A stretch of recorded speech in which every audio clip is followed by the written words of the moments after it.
Hello everyone, welcome back my YouTube channel. My name is Gulfasha. आप देख रहे हैं द लर्नर्स कम्युनिटी, जिसमें हम एसओएल की बीए प्रोग्राम के बच्चों की बुक करवा रहे हैं। यानी बीए प्रोग्राम सेमेस्टर 5th हमारा चल रहा है और आज हम न्यू बुक स्टार्ट करने वाले हैं जो हमारी जीई के अंतर्गत आती है। और इस बुक का नाम है हमारा आधुनिक विश्व में जेंडर। यानी ये हमारी हिस्ट्री की बुक है और उसमें हमारे इंग्लिश में इस बुक का नाम दे रखा है gender in the modern world.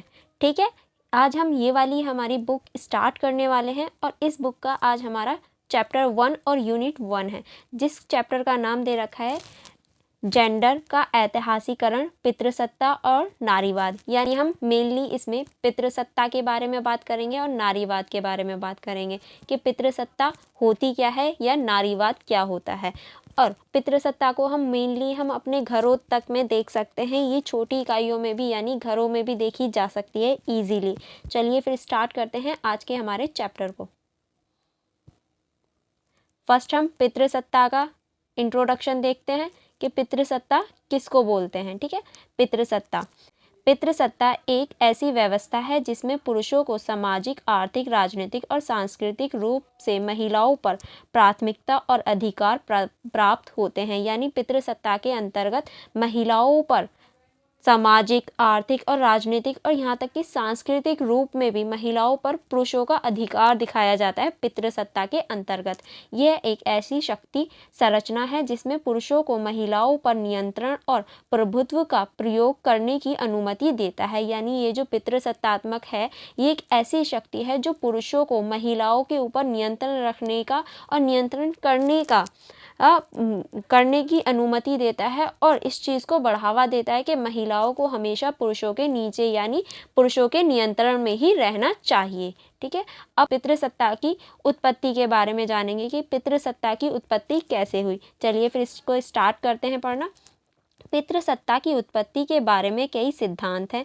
एक सिद्धांत का मानना है कि यह श्रम के जेंडर विभाजन के साथ शुरू हुआ। यानी जो हमारा काम का जेंडर होता है, जैसे कि महिलाओं का काम मोस्टली क्या माना जाता है, घर पर रहकर रोटी वगैरह बनाना और घर संभालना, और पुरुषों का बाहर जाकर काम वाम करना, पैसे कमाना। ये जो हमारा श्रम के आधार पर बटा, यही एक सिद्धांत के रूप में इसे भी माना जाता है। इस सिद्धांत के अनुसार जब पुरुष शिकार और युद्ध जैसी बाहरी कार्यों में संलग्न होने लगे तो महिलाओं को घरेलू कार्यों और बच्चों पैदा करने और पालन पोषण करने के लिए जिम्मेदार ठहराया गया। यानी ऐसा माना जाता है पुरुष जो हैं वो युद्ध करने के लिए, शिकार करने के लिए, और जो महिलाएं हैं वो सिर्फ बच्चे पैदा करने के लिए और उनका पालन पोषण करने के लिए, और कुछ नहीं, और घर में रहकर घर की जिम्मेदारियां निभाने के लिए। इसने महिलाओं को पुरुषों पर निर्भर कर दिया, जिससे पुरुषों को अधिक शक्तिशाली और नियंत्रण प्राप्त हुआ। अब देखिए, अगर कोई महिला कमाएगी नहीं तो वो जाहिर सी बात है किसी ना किसी पुरुष पर ही डिपेंड होगी, चाहे वो उसके भाई हों, पापा हों या फिर उनके हस्बैंड हो, किसी ना किसी पर वो डिपेंड ही रहेगी। फिर एक अन्य सिद्धांत का मानना है कि पितृसत्ता संपत्ति के स्वामित्व के विकास के साथ शुरू हुआ। यानी दूसरा सिद्धांत हमारा कहता है कि जो पितृसत्तात्मक है वो संपत्ति के विकास के कारण हुआ। जो संपत्ति का अधिकार होता है, किसी भी जमीन या किसी भी हमारी जो संपत्ति होती है, उसके अधिकार के साथ शुरू हुआ। इस सिद्धांत के अनुसार जब संपत्ति का व्यक्तिगत वस्तु बन गई तो पुरुषों ने महिलाओं पर नियंत्रण करना, अपनी संपत्ति को सुरक्षित करने की कोशिश की। यानी जब हम संपत्ति को एक वस्तु के रूप में देखने लगे तो पुरुषों ने महिलाओं पर एक नियंत्रण बनाना शुरू कर दिया, ताकि जो संपत्ति है वो उनके कब्जे में आ जाए, ना कि महिलाओं के। उन्होंने महिलाओं को अपने घरों तक सीमित कर दिया और उन्हें सार्वजनिक जीवन से बाहर कर दिया। यानी महिलाओं को सिर्फ उनके घर तक ही सीमित कर दिया। जो सार्वजनिक जीवन होता है, जो एक समाज का जीवन होता है, उसे बिल्कुल उनसे अलग रखा, और जो सिर्फ एक घर गृहस्थी का जीवन होता है, बस उन्हीं तक उनकी बाउंड्री बना दी गई कि बस तुम्हें घर के अंदर अंदर ही रहना है। ये जो समाज है ये सब तुम्हारे लिए बेकार है, नहीं, इसमें नहीं जाना, इससे दूर रहना है। ये सारी चीज़ें बाउंड्री बना दी गई पितृसत्ता के अंतर्गत। चलिए आगे देखते हैं।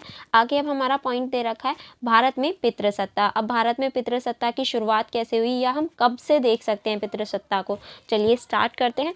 भारत में पितृसत्ता की जड़ें प्राचीन काल में हैं, यानी प्राचीन काल से हम पितृसत्ता को देख सकते हैं। हड़प्पा सभ्यता के दौरान महिलाओं को पुरुषों के बराबर माना जाता था। हड़प्पा सभ्यता हमारे भारत की और पूरे विश्व की सबसे पुरानी सभ्यताओं में से एक है, लेकिन उस सभ्यता में पुरुष और महिलाओं में कोई ज़्यादा भेदभाव नहीं था, उन्हें बराबर का हक दिया जाता था। वह स्वतंत्र रूप से यात्रा कर सकती थी, व्यवसाय कर सकती थी और राजनीति में भाग ले सकती थी। यानी हड़प्पा सभ्यता के दौरान वो यात्राएं भी करती थी, व्यवसाय भी करती थी और यहाँ तक कि राजनीति में भी भाग लेती थी। हालांकि वैदिक काल के दौरान महिलाओं की स्थिति में गिरावट शुरू हुई, यानी वैदिक सभ्यता जो शुरू होती है वहाँ से हम महिलाओं की स्थिति में गिरावट देख सकते हैं। पुरुषों को महिलाओं पर प्राथमिकता दी जाने लगी और महिलाओं को घरेलू जीवन तक सीमित कर दिया गया। यानी महिलाओं को वैदिक सभ्यता के दौरान ही घरों तक सीमित करने का कार्य शुरू हो गया था, यानी उन्हें घरों तक रखने की जो प्रयास था वो शुरू हो गया था वैदिक सभ्यता के दौरान ही। मध्ययुगीन काल के दौरान पितृसत्ता और भी अधिक मजबूत हो गई, यानी जब हमारा मध्ययुगीन काल आया उस दौरान पितृसत्ता जो थी वो और ज़्यादा मजबूत हो गई। महिलाओं को पुरुषों के अधीन माना जाता था और उन्हें कई प्रतिबंधों का सामना करना पड़ता था। उन्हें शिक्षा से वंचित कर दिया गया और उन्हें बिना सहमति के शादी करने के लिए मजबूर किया जाता था। यानी जो महिलाएं थीं उन्हें पुरुषों के अधीन कर दिया गया, पुरुषों की उन्हें हर बात माननी पड़ती थी और यहाँ तक कि जो उनकी शिक्षा का अधिकार था वो भी छीन लिया गया। और जो विवाह का अधिकार होता है, शादी पुरुष अपनी मर्जी से कर सकते थे, लेकिन जो महिलाएं होती थी उन्हें पुरुषों की मर्जी से ही शादी करनी होती थी, जहाँ वो चाहें, चाहे वो उनके पापा हों या उनके भाई हों, उन्हीं की सहायता या फिर उन्हीं की मर्जी से उन्हें शादी करनी होती थी, वो अपनी मर्जी से शादी नहीं कर सकती थी। ये चीज़ हम आज भी देखते हैं, आज भी पितृसत्ता बहुत ज़्यादा है हमारे देश में। चलिए आगे बढ़ते हैं। आधुनिक भारत में पितृसत्ता अभी भी एक बड़ी समस्या है, यानी अभी भी हम पितृसत्ता को देख सकते हैं इजीली। यहाँ तक कि अगर आप भी अपने घर में देखें तो आपके घर का जो मुखिया होगा, जिसकी इजाज़त से सारे काम होते होंगे, वो आपके पापा ही होंगे, जो पितृसत्ता का एक उदाहरण है। महिलाओं को अभी भी घरेलू जीवन तक सीमित कर दिया जाता है, यानी जो आपकी मम्मी वगैरह होंगी वो सिर्फ खाना वगैरह बनाना या फिर जो घर के डिसीजन होते हैं बस वो, और बड़े डिसीजन वो भी आपके पापा से पूछ के लिए जाते होंगे। तो ये क्या है, ये एक पितृसत्तात्मक का ही उदाहरण है और उन्हें कई प्रकार के भेदभाव का सामना करना पड़ता है। हालांकि हाल के वर्षों में महिलाओं के अधिकारों के लिए कई प्रगति हुई है। महिलाओं को शिक्षा और रोजगार के अधिकार अवसर प्राप्त हुए हैं और वह अब राजनीति और सार्वजनिक जीवन में अधिक सक्रिय भूमिका निभा रहे हैं। यानी पहले ऐसा नहीं था, पहले तो बिल्कुल ही महिलाओं को सिर्फ घरों तक सीमित कर दिया, लेकिन अब कुछ आंदोलन हुए, बहुत सारे लोगों ने कोशिश की, जिसकी वजह से क्या हुआ, महिलाओं की जो शिक्षा थी उसको बढ़ाया गया और अब कुछ क्षेत्रों में राजनीति में भी महिलाओं की भागीदारी बढ़ती हुई दिखाई दे रही है, जिसके लिए अभी हमारे रिसेंट जो हमारा संविधान है उसमें भी थोड़े से संशोधन किए गए ताकि महिलाओं की जो रिजर्वेशन है उसको बढ़ाया जा सके राजनीति में। चलिए आगे बढ़ते हैं, आगे देखते हैं। अब हमारा दे रखा है पितृसत्ता के परिणाम, यानी पितृसत्ता के क्या क्या परिणाम होते हैं और किस तरह से ये हम पे प्रभाव डालता है। चलिए इसको देखते हैं। पितृसत्ता के कई नकारात्मक परिणाम हैं, यानी पितृसत्ता के बहुत ज़्यादा नकारात्मक परिणाम हैं। यह महिलाओं के लिए कई तरह से भेदभाव और शोषण का जन्म देता है, यानी महिलाओं को इसकी वजह से बहुत ज़्यादा भेदभाव और शोषण का सामना करना पड़ता है। महिलाओं को अक्सर शिक्षा, रोजगार, स्वास्थ्य सेवा और अन्य अवसरों से वंचित कर दिया जाता है। पितृसत्ता के कारण ही जो महिलाएं होती हैं उनको शिक्षा नहीं दी जाती, रोजगार, स्वास्थ्य और अन्य बहुत सारी सेवाएं होती हैं जिनकी वजह से उन्हें वंचित रखा जाता है। उन्हें घरेलू यौन उत्पीड़न और अन्य प्रकार के शोषण का भी सामना करना पड़ता है। उन्हें घरेलू और यौन उत्पीड़न जैसे बहुत सारे शोषणों का सामना करना पड़ता है किसी भी एक महिला को।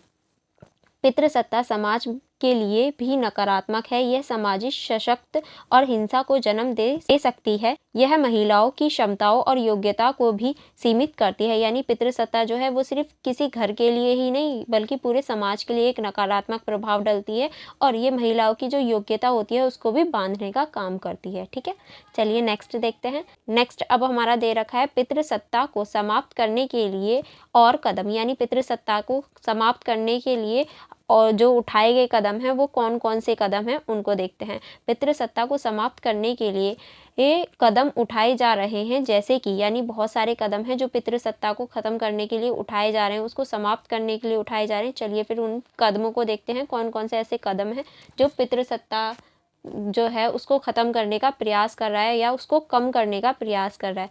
फर्स्ट पॉइंट हमारा दे रखा है, पुरुषों की जवाबदेही सुनिश्चित करना।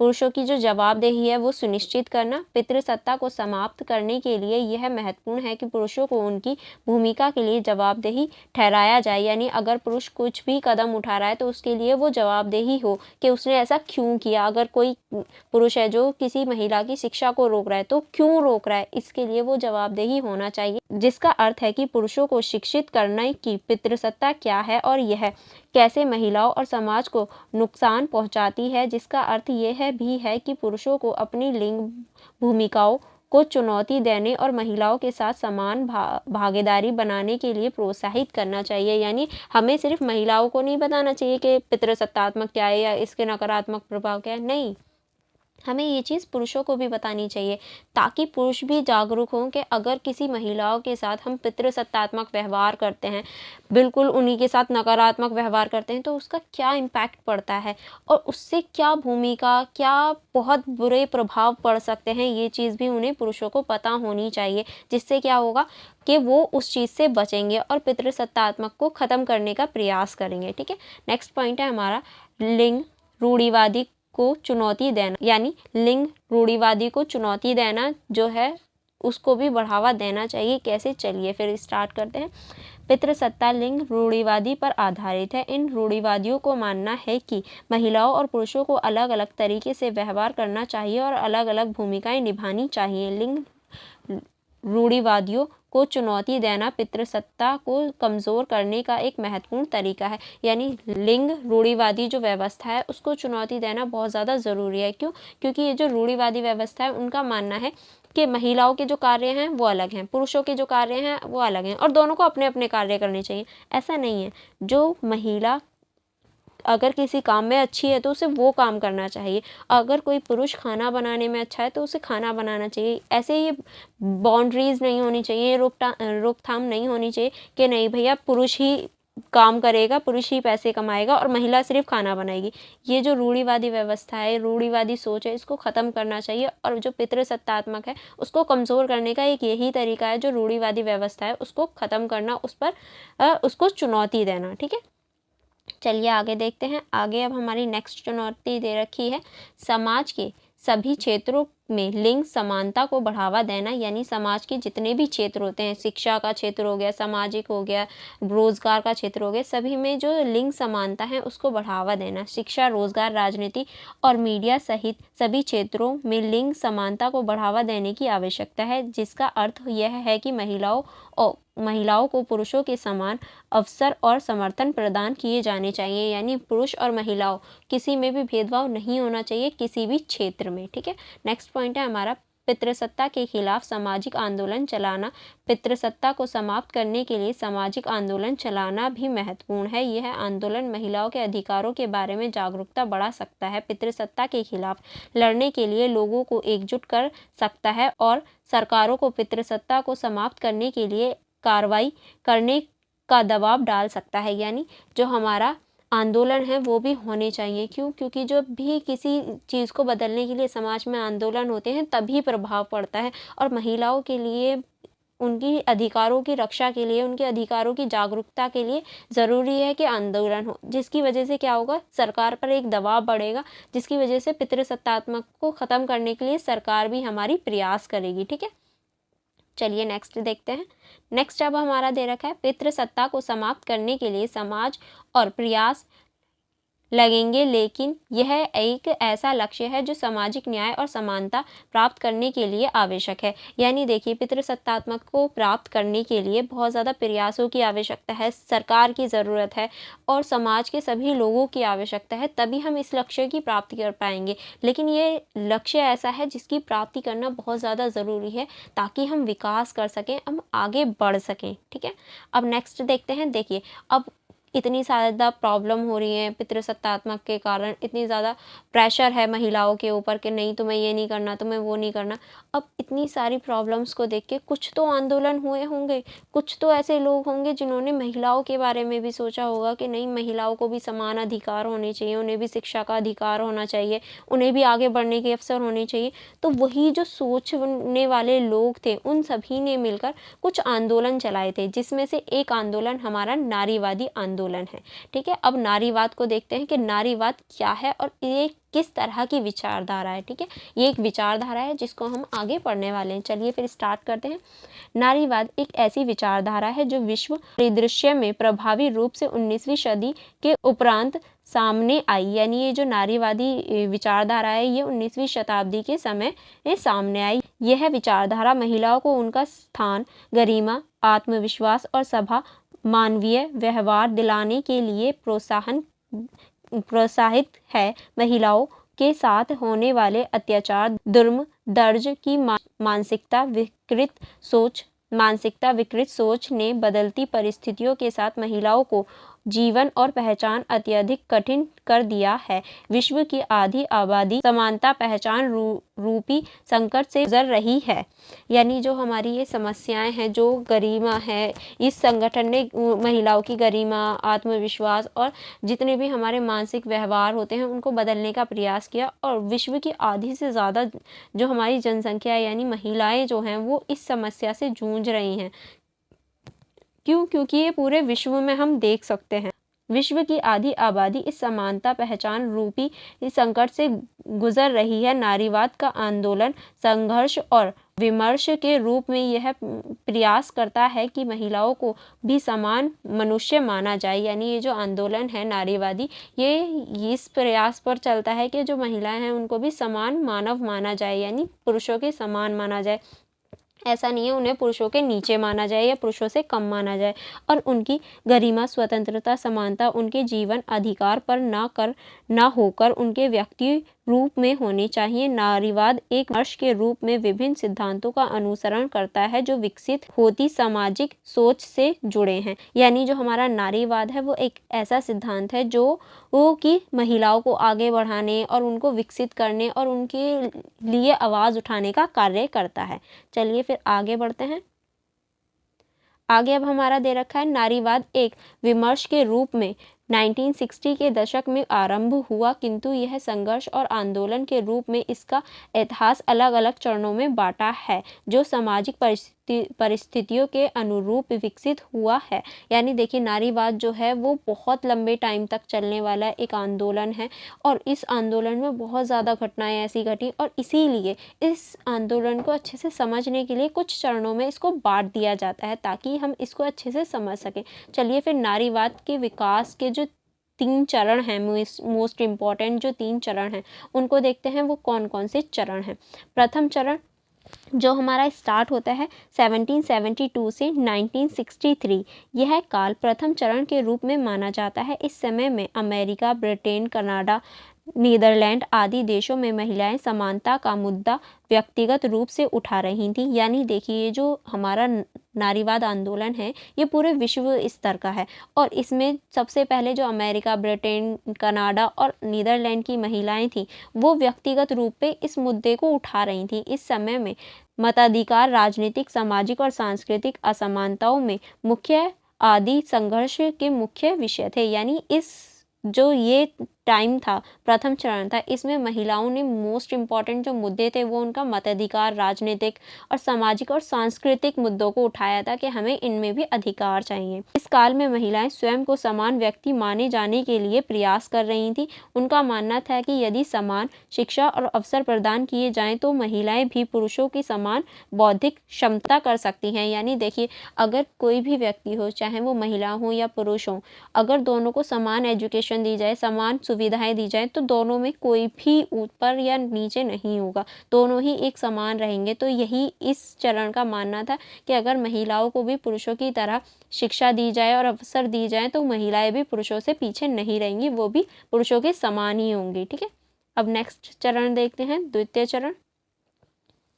द्वितीय चरण जो है वो हमारा स्टार्ट होता है 1963 से 1980। इस चरण में पश्चिमी जगत, एशिया, मध्य पूर्व, इन सभी क्षेत्रों तक इसका प्रभाव देखा गया। इस चरण में मुद्दों की श्रृंखला बहुत विस्तृत हो गई, जिसमें कानूनी असमानता, वास्तविक असमानता, व्यवसाय, सेना, मीडिया, खेल इत्यादि के समान अवसर और समान लाभ की मांग की जाने लगी। यानी इस जो द्वितीय चरण है इसमें ये हमारे वास्तविक असमानता और व्यवसाय और सेना और यहाँ तक कि मीडिया और खेल के मैदानों में भी हमें समानता की मांग देखने को मिली कि हाँ, महिलाएं जो हैं वो इन सभी फील्ड में भी समानता की मांग करने लगी।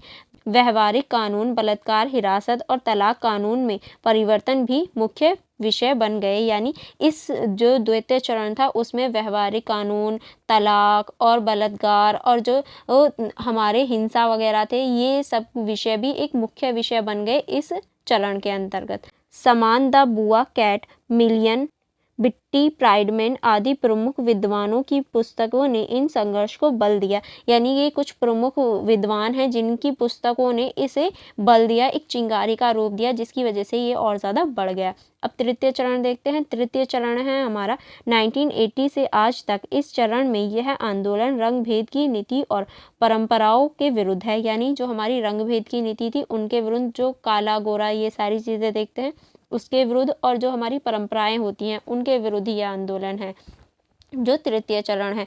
क्यों? क्योंकि जो हमारी परंपराएं हैं उनमें बहुत ज़्यादा भेदभाव हम देख सकते हैं, तो उनके विरुद्ध भी यह आंदोलन चलाया गया। यह आंदोलन उत्तर औपनिवेशिक और बाद की समाजवादी विश्व व्यवस्था में महिलाओं का समाप्ति के स्वामित्व के साथ उनकी सामाजिक, राजनीतिक और व्यक्तिगत सशक्तिकरण पर केंद्रित था। यानी उनको सशक्तिकरण करने और उन्हें आगे बढ़ाने का प्रयास करने वाला ये सिद्धांत रहा तृतीय चरण के अंतर्गत। चलिए अब आगे देखते हैं। आगे अब हमारा दे रखा है नारीवाद के विभिन्न सिद्धांत। अब नारीवाद के विभिन्न सिद्धांत कौन कौन से सिद्धांत हैं, चलिए इसको पढ़ना स्टार्ट करते हैं। नारीवाद, समय, देश और परिस्थितियों में विभिन्न प्रकार के विकास हुआ। नारीवाद लिंग आधारित भेदभाव को अस्वीकार कर समानता की मांग करता है। यानी देखिए, नारीवाद जो है वो ऐसा नहीं है एक ही चरण में विकास हो गया, हमने इसके चरण ऊपर देख चुके हैं कि ये विभिन्न चरणों में, विभिन्न परिस्थितियों में विकसित हुआ। और नारीवाद जो है वो भेदभाव और जो हमारा अस्वीकार भेदभाव जो होता है उसको स्वीकार नहीं करता, उसकी भेदभाव को ख़त्म करने का प्रयास करता है।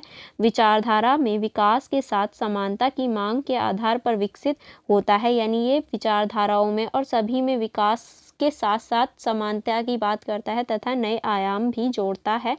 वैचारिक विभिन्नता के आधार पर नारीवादी असमानता के अलग अलग कारण और आधार बनते हैं, जिसमें अलग अलग सिद्धांतों का निर्माण होता है। यानी इसके अंतर्गत अलग अलग आधार बनते हैं और नारीवाद के अलग अलग सिद्धांतों का भी निर्माण हम देख सकते हैं। चलिए आगे बढ़ते हैं। आगे बढ़ने से पहले मैं आपको बता दूं, अगर आप अच्छे से पढ़ना चाहते हैं और हमारे नोट्स लेना चाहते हैं तो आप हमारे ऐप को डाउनलोड कर लीजिए, जिसका नाम है द लर्नर्स कम्युनिटी DUSOL। अगर आप इस ऐप को डाउनलोड करते हैं प्ले स्टोर से तो आपको फ्री नोट्स मिलेंगे, जिससे आप अच्छे से पढ़ पाएंगे और आपको क्वेश्चन भी मिलेंगे, जिससे क्या होगा, आपकी स्टडी जो होगी वो अच्छे से हो जाएगी। और ये जो ऐप है ये फ्री ऑफ कॉस्ट है, तो आपको कोई भी पे नहीं करना है, तो आप फटाफट से इसे प्ले स्टोर से डाउनलोड कर लीजिए। ओके, चलिए फिर आगे बढ़ते हैं। आगे अब हम देखते हैं। इस तरह नारीवाद मुख्य रूप से 3 सिद्धांतों को स्थापित करता है, जिसमें वह महिलाओं के प्रति भेदभाव के कारण तथा समाधान बनाता है। यानी जो महिलाओं के खिलाफ भेदभाव होता है उसको ख़त्म करने के लिए 3 प्रकारों से वो आगे बढ़ता है। 3 सिद्धांतों को हम उसके देख सकते हैं। पहला सिद्धांत हमारा उदारवादी नारीवाद है, दूसरा सिद्धांत हमारा उग्र रेडिकल नारीवाद है और तीसरा हमारा मार्क्सवादी नारीवाद। यानी हम इसको उदारवाद, उग्रवाद और मार्क्सवाद के नाम से भी जानते हैं। चलिए फिर स्टार्ट करते हैं। फर्स्ट हमारा, अब हम इसको डिटेल में पढ़ने वाले होंगे। फर्स्ट हमारा है उदारवादी नारीवाद। एक ऐसी विचारधारा है जो मानती है कि महिलाओं और पुरुषों को समान अधिकार और अवसर प्राप्त होने चाहिए। यानी जो उदारवाद वाले हैं वो मानते हैं कि महिला और पुरुषों में कोई भी भेदभाव नहीं होना चाहिए। उदारवादी नारीवाद कानूनी और संस्थागत भेदभाव को खत्म करने का काम करते हैं। जो हमारी कानूनी भेदभाव होते हैं और जो संस्थागत भेदभाव होते हैं उनको खत्म करने का काम करते हैं उदारवाद वाले। वह मानते हैं कि महिलाओं और पुरुषों को समान शिक्षा, रोजगार और राजनीतिक अवसर प्रदान होने चाहिए। यानी इनका मानना है कि महिलाओं को भी पुरुषों के समान शिक्षा, रोजगार और राजनीतिक जो अवसर होते हैं वो प्राप्त होनी चाहिए ताकि महिलाएं भी आगे बढ़ सके। नेक्स्ट अब हमारा दे रखा है उदारवादी नारीवाद के कुछ प्रमुख सिद्धांत निम्नलिखित हैं। अब उनके कुछ सिद्धांत दे रखे हैं, चलिए फिर इनके सिद्धांत को पढ़ते हैं। पहला है हमारा लैंगिक समानता। उदारवादी नारीवाद मानते हैं कि महिलाओं और पुरुषों को जीवन के सभी क्षेत्रों में समान व्यवहार मिलना चाहिए, जिसमें शिक्षा, रोजगार, राजनीतिक और व्यक्तिगत संबंध शामिल है। यानी लैंगिक समानता होनी चाहिए, पुरुषों और महिला दोनों को ही समान अधिकार होने चाहिए हर क्षेत्र में, चाहे वो शिक्षा का क्षेत्र हो, राजनीतिक क्षेत्र हो, सामाजिक हो या व्यक्तिगत संबंध के क्षेत्र में हो। यानी कोई भी क्षेत्र हो, सभी में महिला और पुरुषों को समान अधिकार होने चाहिए। सेकंड है हमारा कानूनी समानता। उदारवादी नारीवाद मानते हैं कि महिलाओं और पुरुषों को कानून के समक्ष समान होना चाहिए। इसमें समान नागरिक अधिकार, समान वेतन और समान अवसर शामिल हैं। यानी देखिए जो कानूनी समानता है उसमें मानते हैं, उदारवादियों का मानना है कि पुरुषों और महिलाओं को कानून की नज़रों में, हमारे संविधान की नज़र में समान होना चाहिए। उसमें उनके जो वेतन है, जो अवसर हैं वो सभी के लिए समान होनी चाहिए, चाहे वो पुरुष हों या महिला हों। ऐसा नहीं है आप पुरुषों को 50 रुपये दे रहे हैं किसी काम को करने के लिए और महिलाओं को 40 रुपये दे रहे हैं, नहीं, काम सेम है, मेहनत सेम है तो वेतन भी सेम ही होना चाहिए। ये उदारवादियों का मानना है। नेक्स्ट है हमारा व्यक्तिगत स्वतंत्रता।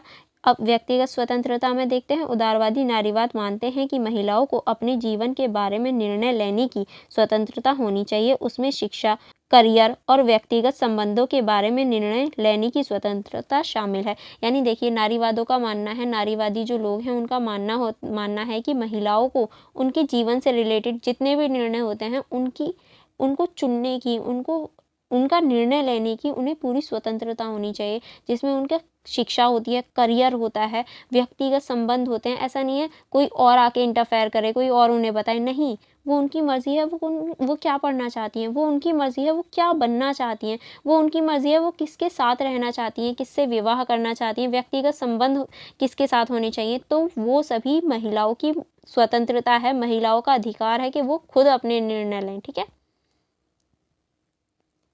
नेक्स्ट पॉइंट है अब हमारा उदारवादी नारीवाद के कुछ प्रमुख लक्ष्य। अब उनके लक्ष्य क्या हैं, चलिए इनको देखते हैं। महिलाओं को मताधिकार और अन्य राजनीतिक अधिकार प्रदान होनी चाहिए। महिलाओं को समान शिक्षा और रोजगार का अवसर प्रदान होना चाहिए। महिलाओं के खिलाफ भेदभाव और उत्पीड़न को समाप्त करना चाहिए। ये इनके लक्ष्य हैं कि उन्हें राजनीतिक अधिकार हो, रोजगार का अवसर हो और उत्पीड़न के खिलाफ समानता हो, यानी उनके साथ कोई भी भेदभाव ना हो। नेक्स्ट है हमारा उदारवादी नारीवाद एक व्यापक आंदोलन है जिसमें कई अलग अलग दृष्टिकोण शामिल है। ये हम देख चुके हैं कि उदारवादी जो आंदोलन है ये आंदोलन बहुत बड़ा है और अलग अलग दृष्टिकोण भी हम इसमें देख सकते हैं। कुछ उदारवादी नारीवादों का मानना है कि महिलाओं और पुरुषों के बीच कुछ महत्वपूर्ण अंतर हैं, लेकिन इन अंतरों को कानूनी या संस्थाओं द्वारा भेदभाव का आधार नहीं माना जाना चाहिए। यानी हम मानते हैं कि कुछ पुरुषों और महिलाओं में कुछ अंतर हैं, लेकिन उसको भेदभाव के आधार पर देखना ये चीज़ गलत है। अंतर हैं ठीक है, पर उसे भेदभाव बना देना ये चीज़ गलत है। अन्य उदारवादी नारीवाद मानते हैं कि लैंगिक समानता प्राप्त करने के लिए लैंगिक भूमिकाओं और स्टीरियोटाइप को बदलने की आवश्यकता है। यानी जो हमारी लैंगिक भेदभाव होते हैं उनको बदलने की आवश्यकता है।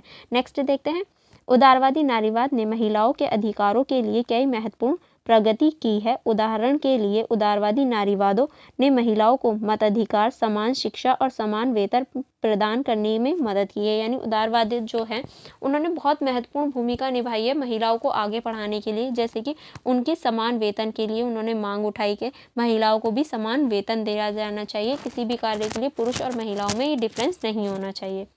हालांकि अभी भी महिलाओं के खिलाफ भेदभाव और उत्पीड़न में कई मुद्दे हैं जिन पर काम करने की आवश्यकता है।